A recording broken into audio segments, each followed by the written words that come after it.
सिंह राशि के कैरियर के भाव पर देवगुरु बृहस्पति का आगमन 1 मई 2024 से हुआ है।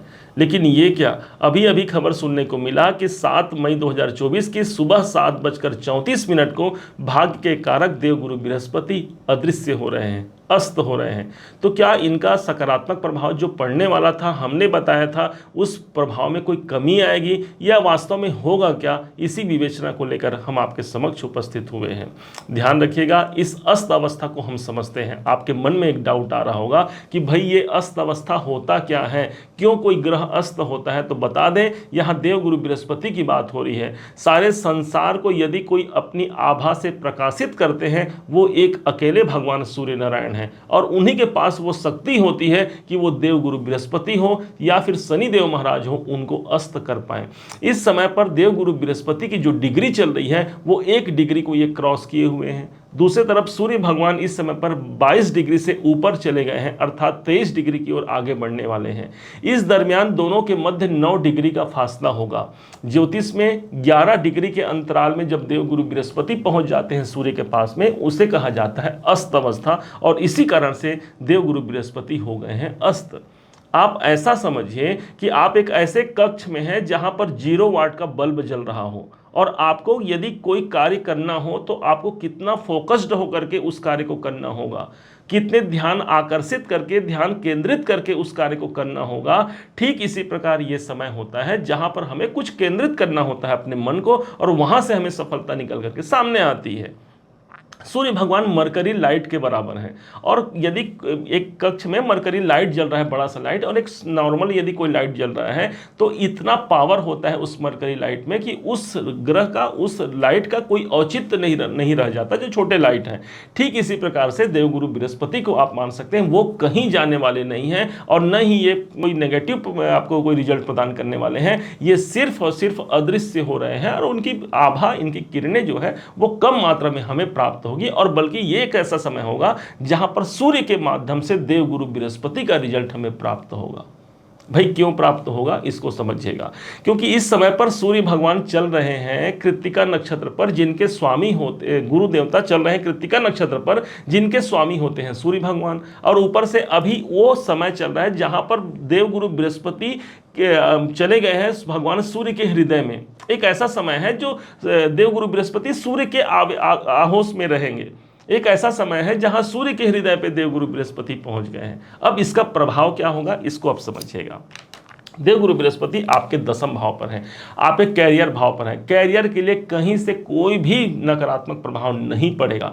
बस हमें एक अंधेरा कायम है, एक छोटा बल्ब जल रहा है, हमको ध्यान ज़्यादा केंद्रित करने की रहेगी कि भाई मेरे काम धंधे में मुझे करना क्या है, और मैं निकल करके और कैसे उस पर प्रयास कर पाऊँ, कैसे उस पर ध्यान केंद्रित कर पाऊँ। ये होगा आपके कैरियर भाव का एडवांटेज, और ये पूरे 1 साल तक रहेंगे। 1 साल तक आपको सकारात्मक परिणाम देंगे। 2 जून तक आपको ज़्यादा ध्यान केंद्रित करने की आवश्यकता रहेगी आपके कैरियर में। कहां मेरे काम हो रहे हैं, क्या काम हो रहा है, किससे मुझे सहयोग लेना है, किसको मुझे सहयोग देना है, उसके लिए क्या मुझे पत्र लिखना है, क्या ऑनलाइन संबंधी काम करना है। ये आपको केंद्रित करके इस समय पर अपने काम के प्रति आपको सजग रहना ही इस गुरु के अस्त का पर्याय होगा। दूसरे रूप से देवगुरु बृहस्पति की जो दृष्टि पड़ रही है आपके धन भाव पर, अर्थात आर्थिक प्रगति का ये समय है। हमने अपने पूर्व वीडियो में ही कहा था कि एक बड़े आर्थिक लाभ को ये देवगुरु बृहस्पति दिलाएंगे। इनकी दृष्टि पड़ रही है धन भाव पर, और पूरे 1 साल तक रहेंगे। अब अभी का ये समय रहेगा, मेरे धन के लेन देन पर मुझे ध्यान रखने की आवश्यकता रहेगी। मेरे कुटुंब, मेरे परिवार के जो आसपास जो मेरे वातावरण में है, जो मेरे कौटुंबिक जन हैं, उनके लिए मुझे ज़्यादा ध्यान केंद्रित करने की आवश्यकता रहेगी। उनके लिए मैं कैसे बेहतर कर पाता हूं। अन्यथा यहां पर पारिवारिक समस्याएं आ सकती हैं। इसका मतलब ये हो गया कि मुझे वहां पर फोकस करने की आवश्यकता रहेगी। अब देवगुरु बृहस्पति की 5, 6, 7, 7वीं दृष्टि सुख भाव पर है, तो ऐसा नहीं है कि आपके सुखों में कमी आ जाएगा। कई जगह आप सुन रहे होंगे कि प्रॉब्लम में आने वाले हैं, लेकिन ऐसा कुछ भी नहीं है। सुख में कमी कहीं से नहीं होने वाला है। भाई ये भूमि, भवन, वाहन, मकान का स्थान है। मुझे अपना ध्यान केंद्रित करना होगा जो मेरी प्रॉपर्टी है उस पर। यदि उस पर मुझे कोई काम करने की आवश्यकता है, तो ये समय होगा कि मैं वो काम कर सकता हूँ। उसके बाद इनकी एक दृष्टि आ रही है 7, 8, 9 छठे भाव पर। नौकरी से जुड़े हुए यदि कोई प्रॉब्लम चल रहे हैं, उस पर मुझे ध्यान फोकस करते हुए मैं इसी समय पर बेहतर परिणाम प्राप्त कर सकता हूं, क्योंकि देवगुरु बृहस्पति अपना रिजल्ट भगवान सूर्य के संग दे रहे हैं। सूर्य की किरणों के द्वारा दे रहे हैं। अब ये एक ऐसा समय होगा कि सूर्य है कौन, तो भाई आपके तो अपने कम से कम ये राशि के स्वामी है ना, तो आपको यहाँ नेगेटिव प्रभाव क्यों देंगे। और देवगुरु बृहस्पति कैरियर भाव पर है और सूर्य इस समय पर चल रहे हैं आपके भाग्य स्थान पर। तो भाग्य उन्नति के दृष्टिकोण से भी ये समय कहीं से भी कोई नकारात्मकता से युक्त नहीं होगा। अब क्या नहीं करना है इस पर ध्यान दीजिए। क्या नहीं करना है, तो शास्त्र कहता है जब देवगुरु बृहस्पति जो कि सौभाग्य के कारक माने गए हैं, कोई भी मांगलिक कार्य इस समय पर वर्जित माना गया है शास्त्रों में। और ऊपर से अभी शुक्राचार्य शुक्रदेव भी इस समय पर अस्त अवस्था में चल रहे हैं। अब कोई भी मांगलिक शुभ कार्य जिस जिसके कारक होते हैं देवगुरु बृहस्पति, जिस चीज के कारक होते हैं देवगुरु बृहस्पति और शुक्र, उन कार्य को नहीं करना है। और इसी कारण से आपको पंचांग में भी इस समय पर कोई मुहूर्त नजर नहीं आएंगे। और 2 जून तक देवगुरु बृहस्पति अस्त रहेंगे और 7 जून तक रहेंगे हमारे शुक्रदेव। अब इस स्थिति में मांगलिक कार्य को यहाँ पर रुकावट देखने को मिलेगा, जैसे कि शादी, किसी विवाह के लिए गुरु और शुक्र का उदय होना बहुत जरूरी है। और इसीलिए आपने सुना होगा शुक्र अस्त हो गया, शुक्र डूब गया, गुरु डूब गया, तारा अस्त हो गया। ये सब यही बातें होती है, गुरु का अस्त होना या शुक्र का अस्त होना, अलग अलग नाम दिया गया है।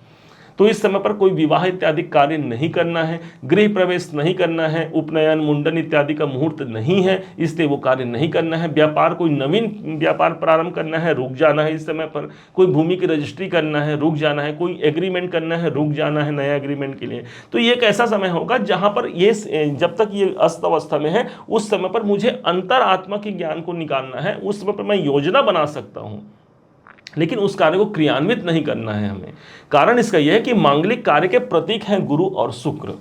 अब इसको ऐसा समझिएगा, ये एक ऐसा समय है जिस समय पर देवगुरु बृहस्पति जो कि भाग्य हैं, समझिएगा, और सूर्य जो कि आत्मा है, इस समय पर भाग्य कहाँ है, मेरे आत्मा में समाहित है।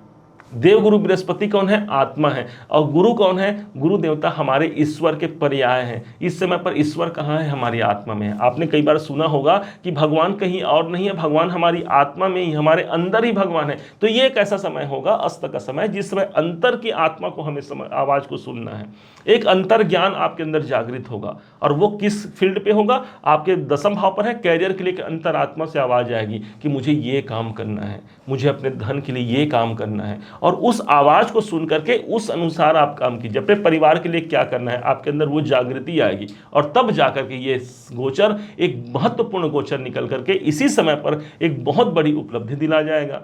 अब उपाय क्या कर सकते हैं, तो ये एक ऐसा समय है जिस टाइम पर देवगुरु बृहस्पति अदृश्य है। अब भगवान को ढूंढना है, समझिए, देवगुरु बृहस्पति अर्थात भगवान का पर्याय है। तो मंदिरों में भगवान को ढूंढ सकते हैं, मंदिर जाकर के भगवान को नतमस्तक करना, किसी तीर्थ स्थान पर जाना, धर्म स्थान पर जाना, ये सब स्थान देवगुरु बृहस्पति का है। ब्राह्मणों में देवगुरु बृहस्पति का निवास माना गया है, उनका आशीर्वाद लेकर के इसे आप महत्वपूर्ण बना सकते हैं।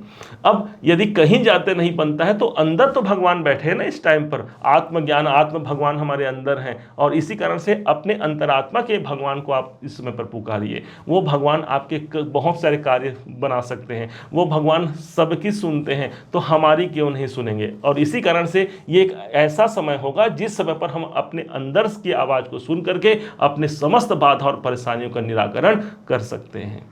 उम्मीद है आप सबने इसे समझा है, आप सबने इसे जाना है। यदि आपने इसे समझा है, जाना है, मेरे समझाने का प्रयास यदि आपको सार्थक लगा हो, मेरे समझाने का तरीका यदि आपको सार्थक लगा हो, तो हर बार की भांति इस बार भी अपना प्यार भरा लाइक और कमेंट करना कभी मत भूलिएगा।